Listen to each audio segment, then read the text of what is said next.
संजीव नरसिंहवलीमय आहे. आमचं एक कर्ले रत्नागिरी हे गाव आहे. रत्नागिरीपासून एक शहरापासून एक 3-3.5 किलोमीटर 3 किलोमीटर आणि रेल्वे स्टेशनपासून 10 किलोमीटर. मी आणि माझा मुलगा कौस्तुभ, ज्याचं ज्याची हॉटेल मॅनेजमेंटची डिग्री झालेली आहे, ते दोघे मिळून आणि आमचं सगळं कुटुंब, आमची सुनबाई असेल, माझी पत्नी असेल, असं सगळं मिळून हे सगळं काम सांभाळतो. त्याशिवाय आमच्या गावातलेच काही लोक आहेत की जे आमच्याकडे काम करतात, त्यांनाही त्यातून रोजगार उपलब्ध झाले आणि त्यांचंही चांगलं खूप सहकार्य आम्हाला इथे मिळतं. मी 2010 साली माझ्या व्हॉलंटरी रिटायरमेंटनंतर सुशेगात जलविहार या नावाने बॅकवॉटर बोटिंग सुरू केलं आणि त्याला खूप चांगला प्रतिसाद होता. वेगवेगळ्या भागातून, पुण्या मुंबईपासून किंवा अगदी बाहेरून पर्यटक इथे येत असत आणि त्यावेळेला माझ्या असं लक्षात आलं की इथे राहण्याच्याही व्यवस्थेचं त्यामुळे खूप प्रॉब्लेम्स येत आहेत. कारण काही वेळा मला फोन यायचे की आम्हाला बोटिंग तर करायचंच आहे, पण कुठेतरी राहायला आमची सोय होऊ शकेल का, आम्हाला वरती छप्पन खाली सतरंजी टाकून दिली तरी चालेल, कारण रत्नागिरीत आम्हाला कुठेही जागा उपलब्ध नाही आहे. रत्नागिरी हॉटेल्स हे तेव्हा तशी कमी होती. तर आणि शिवाय माझ्या मुलालाही ह्यामध्ये आवड होती आणि त्याचं हॉटेल मॅनेजमेंटच्या डिग्रीचं शिक्षणही चालू होतं. तर त्याने मी विचार केला की आमची खाडीला लागून असलेली जागा, भाट्याची खाडी जी आमच्या समोरच आहे, त्याला लागून असलेली जी जागा आहे तिथे अशा स्वरूपाचं आपल्याला काही करता येईल. तर त्यावेळेला नक्की माझ्या मनात अशी कल्पना नव्हती कुठल्या पद्धतीने करायचं. मग एक सर्वसाधारण एक कल्पना माझ्या ह्याने आणि माझ्या मुलाचं जे काही नॉलेज त्यातलं आहे याचा वापर करून इथे आम्ही हे सुशेगात हॉलिडे होम, हे सुशेगात जलविहार या नावाने आम्ही चालू केल्यानंतर तेच नाव आम्ही ते पुढे सुशेगात हॉलिडे होम असं कंटिन्यू केलं. सुशेगात या नावाचा अर्थ असा आहे की अतिशय निवांत, शांतपणे, आरामात. हा मूळ पोर्तुगीज शब्दानंतर कोकणीत सुशेगादो असा आणि सुशेगात किंवा सुशेगाद या नावाने तो कोकणीत रूढ झाला. आणि माझा आजोळ गोव्याचा असल्यामुळे मला हा शब्द माहिती होता, म्हणून मी ते नाव वापरलं आणि त्यामुळे लोकांनाही त्याचा उद्देश पटकन कळून जातो की आपल्याला इथे आरामात निवांतपणे बोटिंग करता येईल, निवांतपणे राहता येईल आणि शहरात जी शांतता दुर्मिळ झाली ती इथेही मिळू शकते.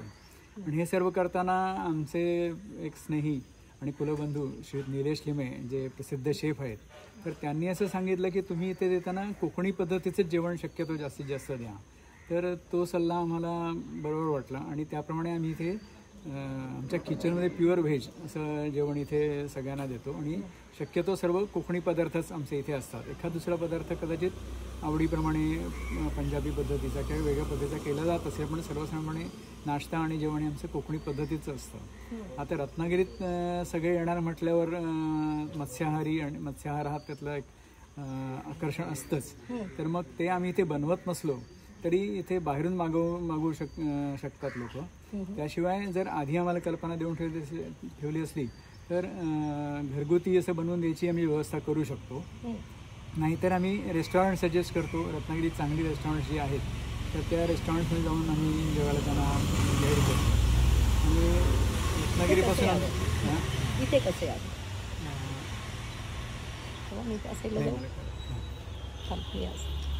एक मिनटं. इथे कसं यावं, इथे कसे आहे, हे आमचं जन्मापासूनचंच गाव आहे आणि ही आमची वडिलोपार्जित फार पूर्वीपासूनची जमीन आहे. म्हणजे लिमये आणि कंदीकर ह्या सगळ्या आमचं गाव, मूळ गाव हे कर्ले आहे आणि हे कर्ले गाव हे भाट्याच्या खाडीच्या किनारी वसलेलं आहे. आंबा घाटात जी नदी उगम पावते, काजळी नदी, ती पुढे इथेच आमच्या समोरच समुद्राला मिळते भाट्यामध्ये आणि त्यामुळे ही खाडी तयार झालेली आहे. आणि जवळपास 1001 वर्षापूर्वी लिमये मंडळींनी इथे वस्ती केली आणि हे गाव वसवलं आणि खाडीच्या काठी असल्यामुळे एक नैसर्गिक सौंदर्य इथे आहे. आणि आमच्या समोरच जे एक चिपीचं बेट आम्ही ज्याला म्हणतो, तर त्या बेटावर असंख्य पक्षी सकाळी बाहेर पडत असतात, संध्याकाळी येऊन तिथे राहत असतात. तर ते बघणं हे खूप लोकांना आवडतं. या दृष्टीने अतिशय चांगलं लोकेशन ठरेल असं मला वाटलं आणि इतर अनेकांनी मला असं सांगितलं की ते ही चांगलं होऊ शकेल आणि लोकांना त्याचं आकर्षण वाटू शकेल. आणि त्याप्रमाणे खरोखरच आम्हाला असा गेली 7-7.5 वर्ष झाली. 2018 साली सुशेगात हॉलिडे होम सुरू झालं आणि जलविहार सोडून जवळपास 16 वर्ष आता या जानेवारीत होतील. तर अतिशय चांगला लोकांचा प्रतिसाद मिळतोय. त्याशिवाय ही खाडी अतिशय सुरक्षित आहे, सेफ आहे.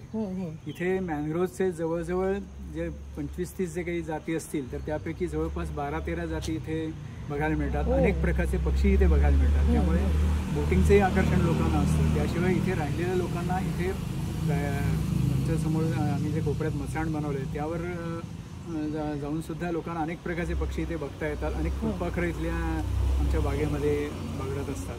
तर त्यामुळेही लोकांना त्याचा खूप आनंद मिळतो आणि अतिशय चांगला प्रतिसाद द्यायला मिळतो. आणि कोकणी जेवण असल्यामुळे तेही लोकांना आकर्षण झाले की एक काळ असा होता की पंजाबी जेवणाचं आकर्षण होतं, पण आता हळूहळू ते तसं म्हटलं तर कमी होत चाललं आहे आणि कोकणी जेवणाचंही लोकांना आवड उत्पन्न झालेली दिसते असं आम्हाला दिसतंय. कारण काही घावन किंवा घावन चटणीसारखे पदार्थ असतील किंवा इतर काही पदार्थ असतील, मोदक असतील, तर त्याची फरमाईश आम्हाला इथे आलेले होते आणि ते आम्हाला मिळू शकतील का हे विचारलं जातं आणि ते जास्तीत जास्त चांगल्या पद्धतीने देण्याचा आमचा प्रयत्न असतो आणि ते लोकांना आवडतंय असं दिसतंय. रत्नागिरी स्टेशनवर इथे कसं यायचं? रत्नागिरी स्टेशनपासून हे साधारणपणे 10 किलोमीटरच्या आसपास आहे. ओके, पण आता इकडे यायचं असेल तर ऑप्शन्स काय?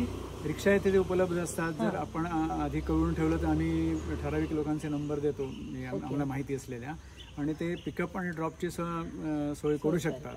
म्हणजे रेल्वेतून तुम्ही जेव्हा मुंबईतून किंवा इतर कुठून आलात तर ती अशी प्रकारची गाडी पिकअप संपूर्ण रत्नागिरी आणि आसपासचा परिसर फिरवणं आणि नंतर शेवटच्या दिवशी रेल्वे स्टेशनवर ड्रॉप करणं, अशा पद्धतीने इथे लोक सेवा देतात आणि त्यामुळे लोकांचा चांगला प्रतिसाद मिळतो. आणि हे जलविहारचे तिकीट किती आहे म्हणजे फिरायचं असेल तर?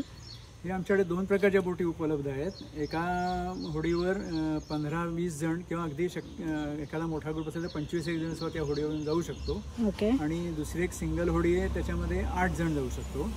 आणि सर्वसाधारण लोकांना जास्तीत जास्त किफायतशीर कसं होईल किंवा सोपं कसं पडेल या पद्धतीने आम्ही त्याचे रेट्स ठेवले आहेत. मोठ्या होडीचे आम्ही 3000 रुपये घेतो सध्या आणि छोट्या होडीचे 2400 रुपये घेतो. म्हणजे जेवढा जास्तीत जास्त मोठा ग्रुप असेल तेवढी एन्जॉयमेंटही चांगली होते आणि पर हेड कॉन्ट्रीब्युशन जर असेल तर तेही लोकांना खूप कमी याच्यात मिळतं. आणि कधी शक्य असेल आणि आधी सांगून ठेवलं असेल तर होडीवरही आम्ही जेवणाची सोय करू शकतो. ओके, गुड, धन्यवाद. थँक्यू. धन्यवाद.